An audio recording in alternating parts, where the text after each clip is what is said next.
عارفة امتى الانسان بيبان على حقيقته؟ مش وقت زعلك، لا لا لا خالص، وقت نجاحك. في وقت الحزن الكل بيعرف يواسي عادي جدا، بس في وقت النجاح مش كل الناس بتعرف تفرح. تعرفوا ايه الغريب؟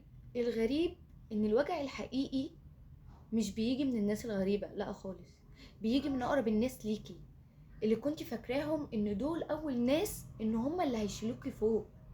فلما تيجي تنجحي بتلاحظي كده تغييرات، الكلام يقل، نظرات غير مفهومة، الدعم نفسه يختفي، وسكوت أطول من اللازم. مش لأنك اتغيرتي، لا خالص، ولا إنك بقيتي وحشة.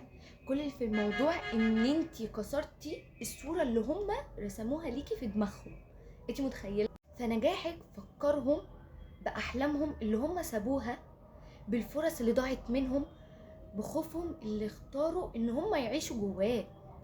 فالغيرة مش دايما بتبقى شتيمة، بتبقى في بعض الأحيان ضعف، وفي بعض الأحيان وجع، وفي بعض الأحيان بيبقى حزن متخفي في صورة برود.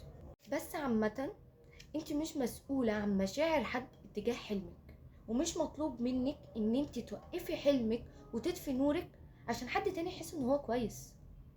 فاللي بيحبك بجد هيشوف نجاحك قبل ما يشوف النتيجة بتاعتك، وهيشوف في نجاحك امل ليه مش تهديد، ده مبدئيا يعني. اما اللي بيغير هيفضل مستني في مكانه، ومستني منك ان انت تقعي عشان يحس ان هو مرتاح. فكملي حتى لو انت لوحدك، حتى لو الدعم قل، حتى لو حسيتي ان الطريق بقى ضيق، فكملي. فلان ربنا عمره ما بيضيع تعب حد، ده اولا.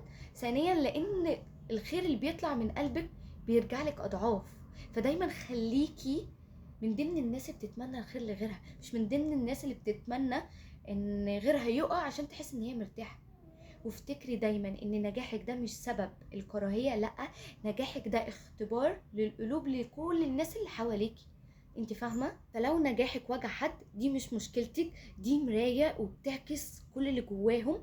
فكملي، مش هقلل من حلمي عشان حد تاني يحس ان هو مش قليل، واللي بيحبني هيفرح لي.